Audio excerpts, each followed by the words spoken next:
Bonjour, je m'appelle Océane, je suis auxiliaire petite enfance et également accompagnante postnatale et aujourd'hui je vais te parler d'un sujet que de nombreux parents m'ont posé la question et donc vu que j'avais pas de réponse à leur apporter, eh bien j'ai décidé de lire des articles, me renseigner pour ensuite réaliser une vidéo à ce sujet. La question c'est pourquoi mon enfant ne joue pas tout seul ? Pour réaliser cette vidéo, je me suis inspirée de nombreux articles que j'ai pu lire et si tu as envie de lire ces articles parce qu'ils t'intéressent, je t'invite à les découvrir dans la barre d'infos, je t'ai restitué les liens suivants. Et donc c'est parti, on va voir ça ensemble. En tant que parent, il faut que tu saches que c'est une situation qui est courante. Chaque enfant est différent et c'est parfaitement normal qu'il passe par cette phase-là. Dans cette vidéo, je vais te partager les bienfaits de jouer seul. On va aussi comprendre pourquoi l'enfant n'y arrive pas. On va voir aussi vers quelle tranche d'âge l'enfant est en capacité de jouer seul, comment est-ce qu'on peut l'encourager et quelques idées d'activités en fonction de l'âge de son enfant. Allez, c'est parti. Jouer seul, en fait, c'est essentiel pour son développement.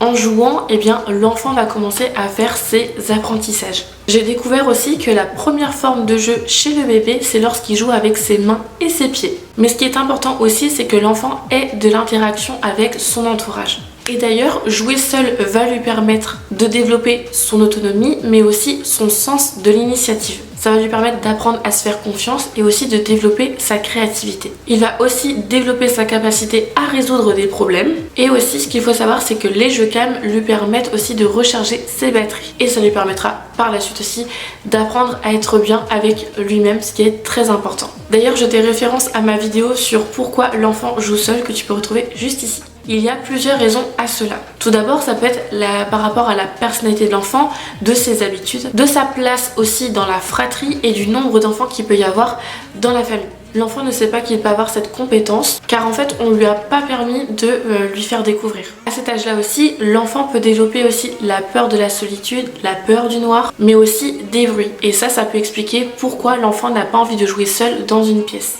Ça peut être aussi parce qu'il a besoin de passer des moments avec toi. Les moments d'affection et d'intimité sont vraiment essentiels pour lui car ça l'apaise et ça lui donne confiance. Sans vouloir jeter la pierre aux crèches et aux micro-crèches, j'ai lu dans cet article qu'un bambin qui fréquente en fait une crèche ou une micro-crèche, lorsqu'il est habitué à faire des activités en groupe, ça peut être plus difficile pour lui de réaliser des activités seul. On a vu maintenant les points de pourquoi l'enfant n'y arrive pas.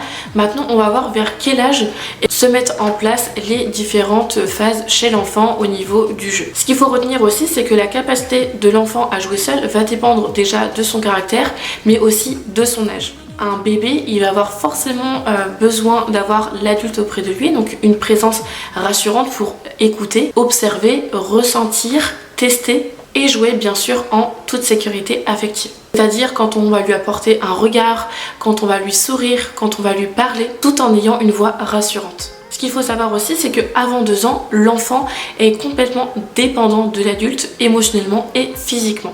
Et c'est vraiment à partir de l'âge de 24 mois, donc 2 ans, entre 2 et 4 ans, que l'enfant va commencer à se considérer comme un être à part entière. Et non plus comme l'enfant de papa et de maman.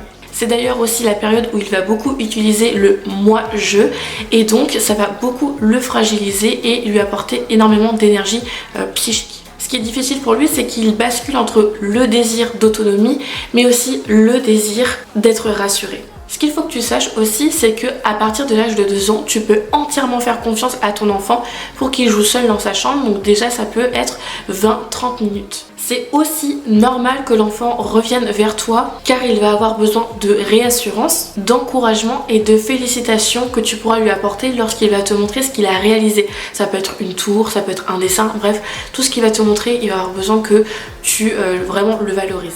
Avant l'âge de 3-4 ans, l'enfant il a besoin d'être en interaction constamment avec un adulte. De voir aussi son parent dans un champ de vision, ça permet aussi de le rassurer, mais aussi de jouer sereine. Il peut jouer dans le salon et toi en fait tu peux le voir lorsque tu prépares le repas en ayant toujours un œil sur lui. Comme ça, dès que vous êtes dans le même champ de vision tous les deux, il y a un lien en fait qui est rassurant pour lui. Ce qu'il faut que tu saches aussi, c'est que ta présence en tant que parent, elle est vraiment hyper importante. Surtout pendant la période de l'estime de soi. Car en fait, l'enfant va se construire à travers les regards que tu vas lui porter. Donc les regards encourageants, bienveillants et admiratifs de l'adulte.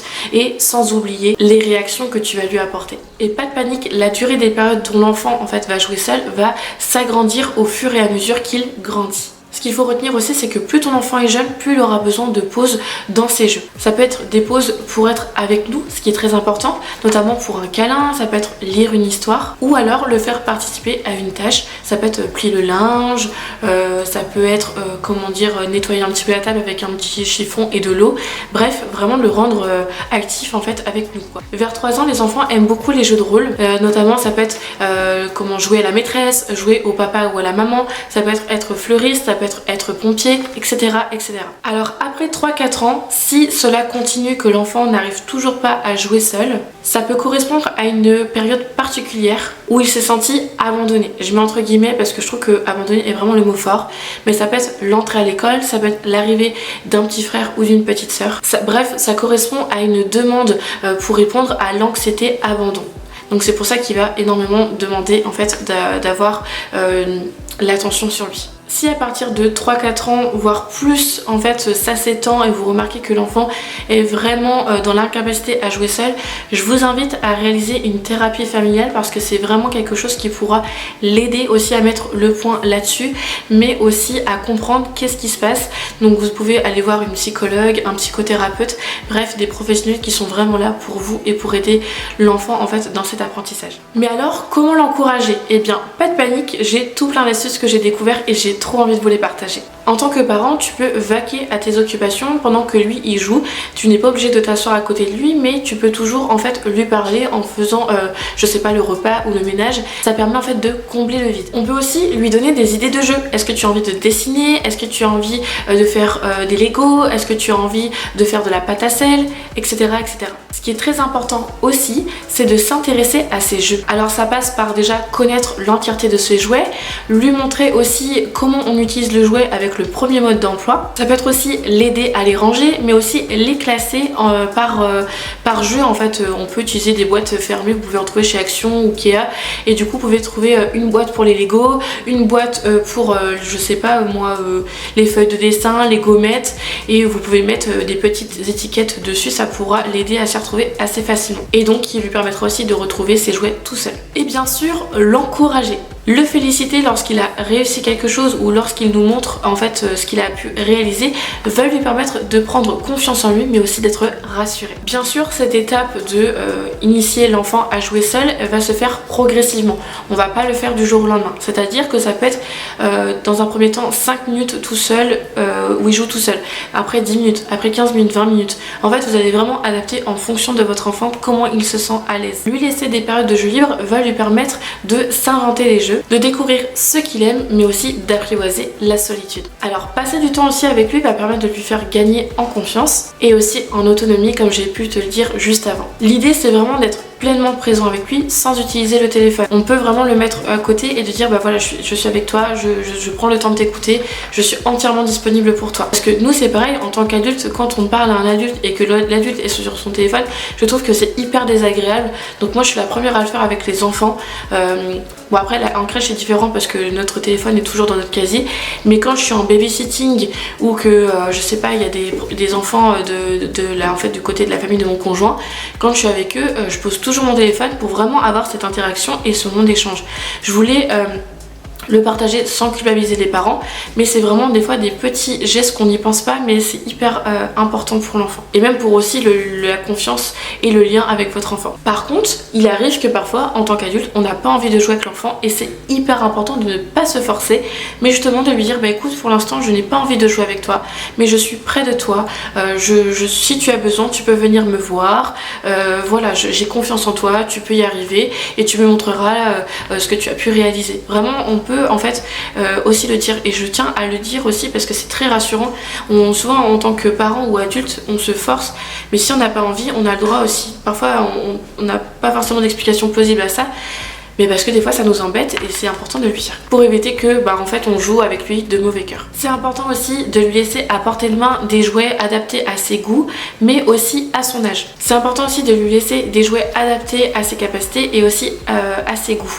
parce qu'en fait si on lui propose des jouets qui sont pas du tout adaptés en fonction de son développement, il va être en échec et du coup il ne voudra plus jouer seul. D'où l'importance de bien respecter en fait, vous savez, les petites tranches d'âge sur les boîtes de jouets, comme ça permet facilement en fait qu'il puisse jouer avec des jouets qui lui correspondent. On va aussi éviter d'intervenir lorsque l'enfant prend l'initiative de jouer seul, car ça peut vraiment briser ce moment de créativité et aussi de liberté. On peut l'aider aussi à mettre des mots sur ce qu'il ressent. Quand il dit je sais pas quoi faire, on peut vraiment déjà dans un premier temps valider son ressenti. Cela va permettre de rassurer déjà l'enfant, mais aussi de lui faire comprendre que il n'est pas tout seul à vivre ça et que parfois les adultes aussi ils s'ennuient. Et parfois ça peut même l'aider à trouver en fait une idée d'activité par la suite, en disant ah bah oui mais tiens mais moi j'aimerais bien faire ça, et du coup voilà, ça peut initier aussi à trouver une idée de jeu. Le laisser s'ennuyer.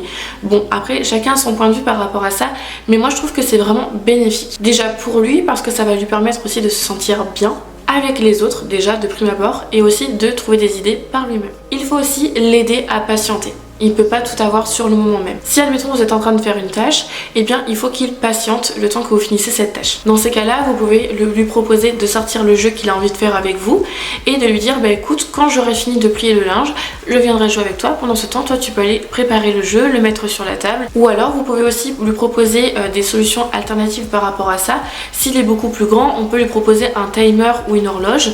L'horloge, si l'enfant sait lire l'heure, ou alors un timer, vous savez les petits trucs, les cocottes minutes là, vous pouvez mettre je sais pas 5 minutes, comme ça si vous reste 5 minutes à plier le linge, dès que ça fait cling cling cling, que ça sonne, c'est que vous êtes disponible.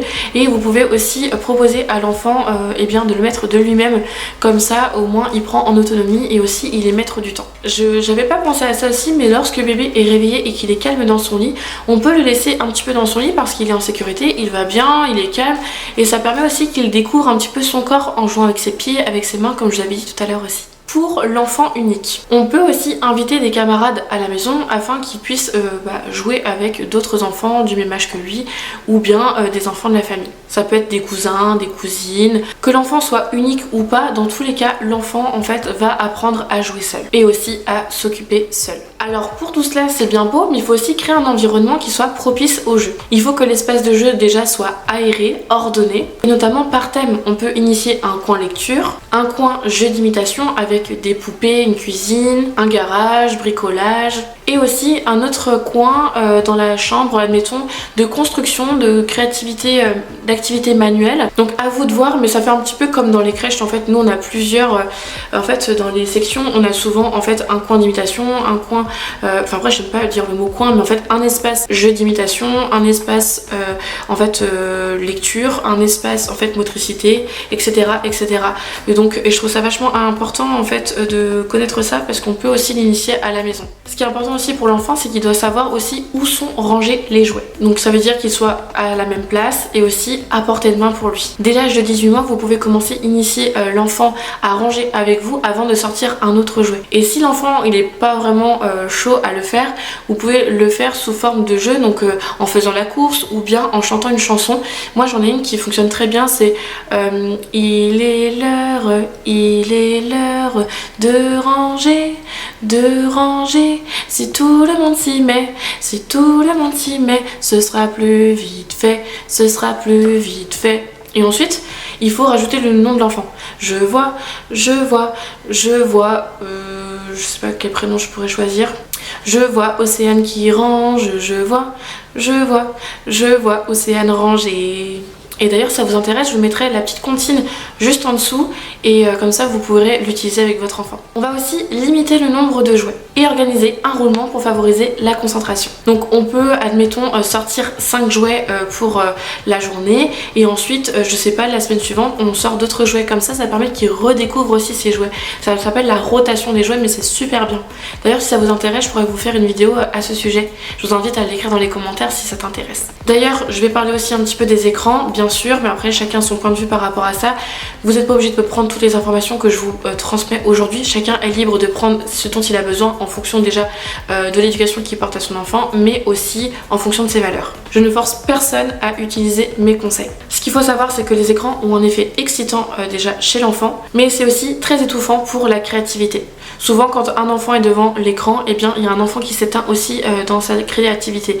L'idée c'est qu'il n'y ait pas d'écran avant l'âge de 3 ans, et à partir de 3 ans on va vraiment regarder la télé avec lui poser des questions, être vraiment actif avec lui en disant bah qu'est-ce que tu vois, qu'est-ce que tu ressens quand tu vois ça, bref être toujours à côté de lui, c'est hyper important. D'ailleurs si vous souhaitez une vidéo sur les écrans, pareil n'hésitez pas à me l'écrire dans les commentaires. On va aussi éviter les jeux qui sont trop grands pour lui, car ça va vraiment le mettre en échec et c'est vraiment pas ce qu'on recherche. Donc on va regarder les petits symboles comme je l'avais dit sur la petite boîte, admettons à partir de 2 ans, à partir de 3 ans, bref par rapport à ça, pour qu'il puisse en fait être déjà fier de lui dans tout ce qui est réaliste. Bien sûr on va essayer d'éviter les jouets qui peuvent être dangereux, et surtout attention aux petits éléments pour les tout petits, même pour les plus grands, les petites piles, bref faites attention quand vous achetez des jouets qui est bien la norme CE, parce que ça veut dire que c'est passé en laboratoire et que c'est vraiment adapté pour les enfants. Ça c'est encore un autre sujet, vous prenez cette information comme bon vous semble, mais j'avais envie de l'inclure parce que la punition dans la chambre c'est vraiment pas bénéfique pour l'enfant, parce qu'il faut vraiment que ça reste un endroit où en fait il se repose, c'est vraiment sa bulle, son cocon, un espace qui est sécurisant.